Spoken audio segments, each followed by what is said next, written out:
बिस्मिल्लाहिर्रहमानिर्रहीम। Welcome back to Anish lectures. आज की वीडियो में हम लोग एग्जांपल नंबर 1 सॉल्व करेंगे ऑफ वेरिएशनल आइट्रेशन मेथड। आपने कम से कम इस एग्जांपल को ध्यान से समझना है ताकि आपको बाकी तमाम क्वेश्चन जो है वो अच्छे से समझ में आए।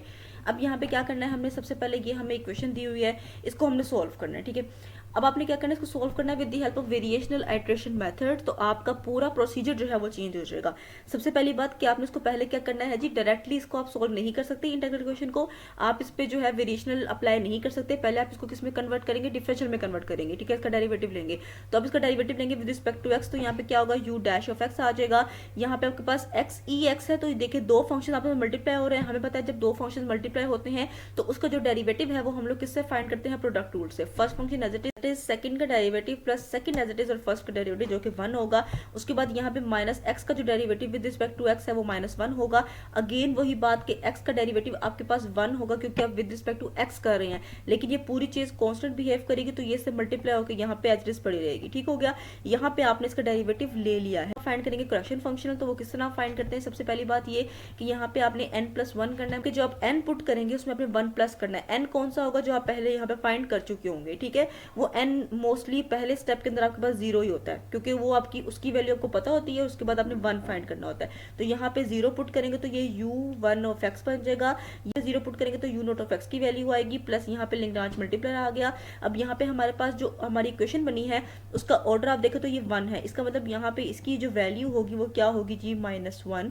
उसके बाद आपने जो भी वैल्यू फाइंड की थी अपने लास्ट कंपोनेंट की, उसको आप एक्साई की फॉर्म में लिखेंगे या आप टी की फॉर्म में लिख सकते हैं। लेकिन अब यहाँ पे हम लोग एक्साई की रिस्पेक्ट इसकी इंटीग्रेशन कर रहे हैं तो इसको आप इन टर्म्स ऑफ एक्साई लिखेंगे, उसके बाद इसका डेरिवेटिव लेंगे।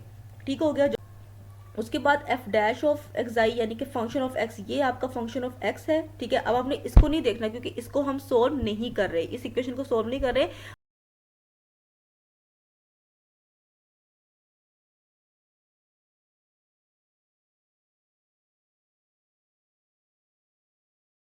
इंटीग्रेशन फ्रॉम 0 to 1 अब वो वाली यूज होगी जो आपके क्वेश्चन में है, यानी कि जो आपकी इक्वेशन में है। ठीक है, 0 to 1 आ जाएगी। अब आपको मैंने बताया था कि कर्नल को आपने सेपरेट करना है। अब यहाँ पे कर्नल ही एब्सेंट है तो आप सेपरेट किसको करेंगे, इस वजह से ना बाहर आया है जी डैश ऑफ एक्स और ना ही अंदर आपके पास एच ऑफ आर आया है। ठीक हो गया, लेकिन हमारे पास जो अननोन फंक्शन है यानी कि जो हमने लास्ट कंपोनेंट फाइंड किया है उसकी value in terms of R आप यहाँ पे पुट कर देंगे। उसको आप इंटीग्रेशन करेंगे विद रिस्पेक्ट आर और बाहर आप होल की इंटीग्रेशन करेंगे रिस्पेक्ट टू एक्साई। ठीक हो गया, तो यहाँ पे आपने अपना करेक्शन फंक्शनल बना लिया है। इसमें आपने सिर्फ वैल्यूज पुट करनी है। अब आपका मेन स्टेप आया है जहां से आपको क्वेश्चन की समझ आना शुरू होगी। देखिए अभी मैंने आपको डिस्कस किया था कि आपका जो n होगा वो पहले 0 होगा। ठीक है, फिर आपके पास वो un प्लस u0+1 क्या बन जाएगा जी, u1 बन जाएगा। तो फिर आप u1 की वैल्यू फाइंड करेंगे। लेकिन अब क्वेश्चन ये है कि यहाँ पे n की जगह 0 पुट करेंगे तो u0 ऑफ x की वैल्यू तो हमें गिवन ही नहीं है, वो हम कैसे फाइंड करेंगे। तो वो डिपेंड करती है आपकी इनिशियल कंडीशन पे। अगर तो आपको कंडीशन गिवन है तो वेल एंड गुड, अगर आपके पास कंडीशन नहीं है तो आपने खुद से फाइंड करनी है। खुद से कैसे फाइंड करेंगे और किस पे डिपेंड करती है, इसकी बात यह है कि आपके पास जितने ऑर्डर डिफरेंशियल इक्वेशन बनेगी उतनी ही आपको इनिशियल कंडीशन चाहिए होंगी उसको सोल्व करने के लिए। तो यहाँ पे आपके पास फर्स्ट ऑर्डर की बनी है, इसका मतलब आपको सिर्फ एक इनिशियल कंडीशन चाहिए इसको सोल्व करने के लिए। आप लोग क्या करेंगे कि जब बस क्वेश्चन था उसके अंदर x की जगह पे 0 पुट कर देंगे तो आपके पास u ऑफ 0 की वैल्यू आ जाएगी। वो आपके पास आपकी क्या बन जाएगी जी, इनिशियल कंडीशन। अब आप लोग मुझसे पूछेंगे कि आपने u डैश ऑफ x में वैल्यू क्यों पुट नहीं की, तो मैंने इसलिए यहाँ पे वैल्यू पुट नहीं की क्योंकि हमने इसमें वैल्यू पुट करनी भी नहीं है, इसको हम लोग सोल्व करने हैं। जब आपके पास u double dash of x आएगा फॉर एग्जाम्पल और आपको कंडीशन चाहिए होगी तो फिर आप सबसे पहले इसी में पुट करेंगे, मतलब उससे एक कम वाली में। तो हमेशा आपने जब भी इनिशियल कंडीशन फाइंड करनी है तो जिस इक्वेशन के लिए फाइंड कर रहे हैं आपने उसमें पुट नहीं करनी, उससे पिछली वाली यानी कि उससे एक कम वाली में पुट करनी है। ठीक है, मतलब अगर आपके पास जो इक्वेशन है जिसको आप सोल्व कर रहे हैं वो थर्ड ऑर्डर की है तो आपने इनिशियल कंडीशन उसकी फाइंड करनी है, लेकिन आपने उस थर्ड ऑर्डर में x को 0 नहीं रखना, आपने उसमें x को 0 रखना है जो यहाँ पे जो इक्वेशन जो सेकंड ऑर्डर की है। समझ आ गई, तो इसलिए यहाँ पे हमने 0 पुट नहीं करना, हमने x को इस इक्वेशन में 0 रखना है। इस इक्वेशन में 0 पुट किया, आपके पास जो u ऑफ 0 की आंसर आया है वो 0 आया है, यही हमारे u नॉट ऑफ x का भी आंसर होता है। तो यहाँ से हमें फर्स्ट कंपोनेंट का जो है वो आंसर मिल चुका है। इसको हम यूज करेंगे फर्दर u1 ऑफ x की वैल्यू को फाइंड करने के लिए। इसके अलावा आपके पास लैग्रांजियन मल्टीप्लायर की जो वैल्यू है वो -1 है क्योंकि जो आपके पास इक्वेशन है वो फर्स्ट ऑर्डर की है। ठीक, यहाँ पे u वन ऑफ एक्स आ जाएगा, मसला सोल्व। यहाँ पे u नॉट ऑफ एक्स आ जाएगा, मसला सोल्व, उसकी वैल्यू फाइंड कर चुके हैं। यहाँ पे इसकी वैल्यू -1 है, मसला सोल्व। इसकी वैल्यू देखने के लिए आप लोग क्या करेंगे, सबसे पहले जो आपने u नॉट ऑफ एक्स, क्योंकि यहाँ पे आप n को समझेंगे 0 आपने पुट किया, क्योंकि अब आप लोग सेकंड कंपोनेंट यानी कि u वन ऑफ एक्स की वैल्यू फाइंड करने लगे हैं, तो इसके अंदर आप लोग n की जगह पे 0 पुट करेंगे, ठीक है। तो यहाँ पे u नॉट ऑफ एक्साई पहले आप फाइंड करेंगे। तो u नॉट ऑफ एक्साई मतलब कि जो आपने u not of x find किया है उसमें जहां जहां x है वहां पे एक्साई पुट कर देंगे। अब ऑफ कोर्स यहाँ पे 0 है तो वो 0 ही रहेगा, क्योंकि x तो है नहीं। अगर x होता तो उसकी जगह पे एक्साई आता, उसके बाद आपने उसका डेरिवेटिव लेना था, लेकिन यहाँ पे 0 है तो डेरिवेटिव भी जो है वो 0 ही आएगा। तो इसका आंसर आपके पास 0 आ गया। ये मसला भी सोल्व हो गया। उसके बाद जो नेक्स्ट टर्म है वो है जी f डैश ऑफ एक्साई। अब मतलब कि जो आपका फंक्शन ऑफ x था उसको आपने पहले एक्साई में कन्वर्ट करना है, उसके बाद उसका डेरिवेटिव लेना है। लेकिन यहाँ पे हमने क्या किया कि ये हमारा फंक्शन ऑफ x था, जो ऑब्वियस सी बात है ये फंक्शन ऑफ x था भी सिंपल, इसका हमने पहले ही डेरिवेटिव ले लिया, मतलब इन टर्म्स ऑफ x ही इसका हमने डेरिवेटिव ले लिया है। अब हम क्या करेंगे, हमारा काम आसान हो गया, इसको हम इन टर्म्स ऑफ एक्साई लिखेंगे और उसकी वैल्यू यहाँ पे हम लोग पुट कर देंगे। अगर फॉर एग्जांपल आप लोग ऐसा काम नहीं करते, आप लोग डेरिवेटिव पहले फाइंड नहीं करते, आप लोग पहले इस इक्वेशन को लिखते हो, ये आपका एफ एक्स है, तो आप लोग ने लाजमी ये काम करना है कि पहले उसका डेरिवेटिव फाइंड कर लेना है, उसके बाद यहाँ पे उसकी वैल्यू पुट करनी है। डैश ऑफ एक्स की वैल्यू नहीं है तो उसको लिखने की भी जरूरत नहीं है, कर्नल एब्सेंट है। उसके बाद यहाँ पे आपने क्या करना है जी, आपके पास जो पिछला कंपोनेंट यानी कि यू नॉट ऑफ एक्स की वैल्यू आई थी उसको यहाँ पे इन टर्म्स ऑफ आर लिखना है। अब उसकी वैल्यू आई थी जी 0, ठीक है। तो हम लोग क्या करेंगे, 0 को इन टर्म्स ऑफ आर हम लिख नहीं सकते क्योंकि x है नहीं जिसको हम r से रिप्लेस करें, तो वो यहाँ पे एज इट इज रहेगा। उसके बाहर हमारे पास जो इंटीग्रेशन होगी वो dxi के रिस्पेक्ट होगी। सारी वैल्यूज को बहुत ही ध्यान से यहाँ पे पुट करना है। n को आपने 0 रखना है सबसे पहले। जब n को आप 0 रखेंगे तो ये u1 ऑफ x बन जाएगा। यहाँ पे u नॉट ऑफ x का आंसर आपको पता है 0 है। मल्टीप्लायर की वैल्यू लैम्डा की वैल्यू -1 आ गई। उसके बाद यहाँ पे हमने डेरिवेटिव लिया अपने पिछले वाले कंपोनेंट का, तो वो भी 0 आ गया। f डैश ऑफ एक्स की वैल्यू है जिसको आपने माइनस करके पुट करना था, मतलब कि जिसकी वैल्यू आपने minus f dash of put करनी है। इसका मतलब कि जो भी आपके पास f डैश ऑफ एक्स का आंसर आया होगा उसकी यहाँ पे साइंस चेंज हो जाएंगी, ठीक है। ये बात बहुत इंपॉर्टेंट है।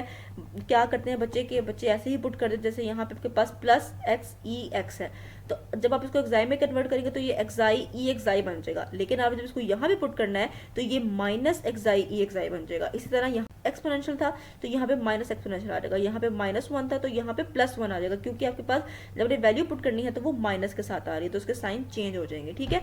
इस बात का आपने लाजमी तौर पर ख्याल रखना है। Integration from 0 to 1। अब आपके पास जो वैल्यू थी यू नॉट ऑफ आर की वो 0 है, तो अब यहाँ पे 0 पुट कर देंगे, जिसकी वजह से पूरा जो इंटेग्रल है वो जो है वो 0 हो जाएगा। उसके बाद आप लोग क्या करेंगे, -1 को आप बाहर ले जाएंगे, यहाँ पे -1 आ जाएगा। Integration from 0 to x। अब आप लोग क्या करेंगे, इन सब की इंटीग्रेशन को सेपरेट कर देंगे। जो दो फंक्शन आपस में मल्टीप्लाई होते हैं, जो इसकी इंटीग्रेशन है वो प्रोडक्ट रूल से सॉल्व होगी।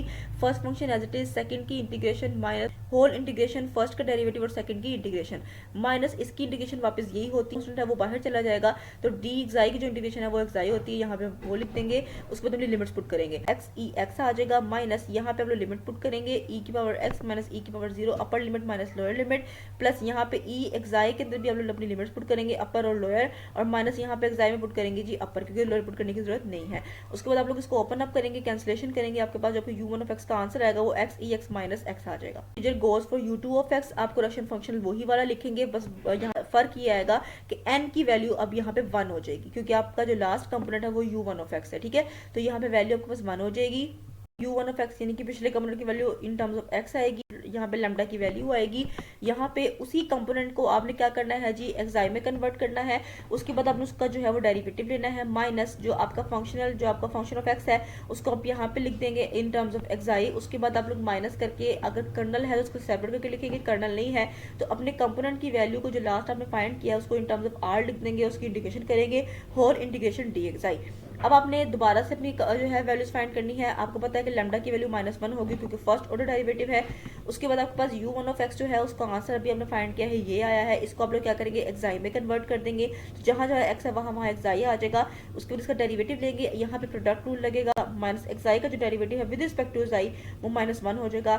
उसके बाद यहाँ पे आप लोग क्या करेंगे, इन टर्म्स ऑफ r भी हमने इसको यहाँ पे पुट करना है, तो आप लोग x की जगह पे r पुट कर देंगे। अब इस बात का हमने ख्याल रखना है कि यहाँ पे डेरिवेटिव नहीं है, डेरिवेटिव सिर्फ और सिर्फ यहाँ पे है, ठीक है। तो अब यहाँ पे इसको डेरिवेटिव लेके पुट करेंगे, लेकिन यहाँ पे इन टर्म्स ऑफ r आप इसको एज इट इज पुट करेंगे। तो यहाँ पे जहाँ जहाँ x है उसको r से रिप्लेस कर देंगे। ये बहुत ही ज्यादा ईजी है। मसला ये है कि आपने हर टर्म को समझना है कि इस टर्म का मतलब क्या है। ये जो फार्मूला मैंने लिखा है इस बात का मतलब क्या है। अब जैसे यहाँ पे मैंने लिखा है जी u1 ऑफ r, तो u1 का मतलब है जी कि u1 के अंदर आपने x को r से चेंज करना, तो वो u1 बन जाएगा, सिंपल। तो यहाँ पे आपने क्या करना है, इन सबको पुट कर देना है इस फंक्शनल के अंदर। वैल्यूज आपने यहाँ पे पुट कर दी, माइनस को आप लोग बाहर ले जाएंगे। ये आपके पास आपके जो अभी आपने u1 डैश ऑफ एक्स की वैल्यू पुट की थी वो आ गई। यहाँ पे आपका f डैश ऑफ एक्स आ गया, ऑफ r की वैल्यू आ गई, ठीक है। अब आप इसको पहले इंटीग्रेट करेंगे विद रिस्पेक्ट टू r, तो यहाँ पे आपके पास कुछ इस तरह से इक्वेशन बनेगी। उसके बाद आप लोग इन टर्म्स को एज इट इज रखेंगे, बाद में इसको पहले आप सॉल्व करेंगे क्योंकि ये सॉल्व होगा, उसके बाद जो मेन इंटीग्रेशन है ये सॉल्व होगी। यहाँ पे प्रोडक्ट रूल लगेगा, first function as it is, second की integration minus whole integration, first का डेरिवेटिव और की इंटीग्रेशन। उसके बाद यहाँ पे पावर रूल लगेगा, पावर में ऐड करेंगे, उसे डिवाइड करेंगे, तो ये आपके पास इन दोनों स्टेप्स का जो है हमने सोल्यूशन फाइंड कर लिया। उसके बाद इस पे आप लोग अपनी लिमिट्स पुट करेंगे। आपने लिमिट्स ध्यान से पुट करनी है, साइन का आपने बहुत ख्याल रखना है। इस क्वेश्चन में, इस मेथड में क्या है कि मेथड बहुत इजी है, लेकिन जो आपके पास कैलकुलेशन है वो थोड़ी सी कॉम्प्लेक्स है, मतलब चीजें जो है वो आपस में बहुत मिक्सअप हो रही है, जिसकी वजह से साइन का जो है वो इशू हो सकता है और इसके अलावा कैलकुलेशन का भी इशू हो सकता है। तो आप लोगों ने बस ध्यान रखना है, बाकी क्वेश्चन आपका इजीली सॉर्ट आउट हो जाएगा। तो यहाँ पे हम लोग लिमिट्स पुट करेंगे, जहां जहां आर है वहां पे लिमिट्स पुट करेंगे, अपर भी और लोअर भी। इसी तरह यहाँ पे जहां आर है वहां पे लिमिट पुट करेंगे। उसके बाद यहाँ पे क्या होगा जी, अब जो पिछली वाली टर्म्स थी जो सारी मैंने अभी यहाँ पे एज इट इज लिखती थी, वो सारी की सारी यहाँ पे एज इट इज आ जाएंगी। ये जो आपने भी वैल्यू फाइंड की है ये यहाँ पे आप लोग एज इट इज लिख देंगे। तो आपने क्या करना है जी, डी एक्साई के साथ जो है वो इसकी इंटीग्रेशन करनी है। तो डी एक्साई से इंटीग्रेशन करने से पहले इसको जब आप ओपन अप करेंगे तो आपके पास सारी की सारी नॉइज टर्म्स होंगी, वो आपस में कैंसिल आउट हो जाएंगी। आपके पास दो टर्म्स बचेंगी, एक 1 और एक 1/2। ओवर 0 है जो कि 1 होती है, तो यहाँ पे आपने 1 मेंशन करना है, उसको स्किप नहीं करना। उसके बाद उसका साइन चेंज होकर वो साइन भी चेंज करना है। मुझसे भी यही मिस्टेक हुई थी कि मैंने इसका साइन चेंज नहीं किया था क्योंकि बाहर माइनस मौजूद है, तो साइन चेंज होकर आपके पास +1 नहीं बल्कि -1 बनेगा। तो आप उसके बाद आप लोग इसको इंटीग्रेट करेंगे। आपको पता है कि जो 1 डी एक्स आई होगा उसमें 1 तो कॉन्स्टेंट है, बाहर चले जाएगा। डी एक्स आई की जो इंटीग्रेशन है वो एक्स आई होती है, उसमें लिमिट पुट करेंगे तो एक्स आ जाएगा। तो यहाँ पे हमने डायरेक्ट जो है वो 1x लिख दिया है, माइनस माइनस प्लस हो जाएगा। और 1/2 के साथ भी यही केस है कि 1/2 कॉन्स्टेंट है, बाहर चला जाएगा। डी एक्स आई की जो इंटीग्रेशन है जी एक्स आई, और एक्स आई में आप लिमिट पुट करेंगे तो वो एक्स आ जाएगा। तो यहाँ पे इस तरह से हमने अपनी वैल्यूज पुट कर दी है। उसके बाद आप देखेंगे कि ये दोनों आपस में नॉइज टर्म, इसको आप कैंसिल कर देंगे, आपके पास u2x का आंसर जो है वो कुछ इस तरह से आएगा। इसी तरह आप करते करते अपने सारे कंपोनेंट्स की वैल्यू फाइंड कर सकते हैं, ठीक है। लेकिन मेनली जो है वो हम लोग 2 कंपोनेंट्स की वैल्यू फाइंड करते हैं। उसके बाद हम लोग देखते हैं कि क्या इसमें कोई चीज कॉमन है जिसकी मदद से हम लोग कोई सीरीज या कोई फंक्शन की फॉर्म बना सके। तो यहाँ पे हमारे पास ये हमने देखा कि अगर हम लोग यहाँ पे 2 की पावर n-1 करें और यहाँ पे हम लोग x लिखें, तो हमारे पास जो पिछली वाली टर्म है वो तो सेम रह रही है, लेकिन अगली टर्म में जो चेंज आ रहा है उसको हम लोग इस तरह से रिप्रेजेंट कर सकते हैं। उसके बाद हम लोग यहाँ पे लिमिट अप्लाई कर देंगे। लिमिट अप्लाई करेंगे तो हमारे पास जो n है वो अप्रोच करेगा इन्फिनिटी को, जिसकी वजह से ये वाली पूरी टर्म जो है वो 0 हो जाएगी और आपके पास सिर्फ और सिर्फ ये वाली टर्म बचेगी और यही आपके u of x का आंसर होगा।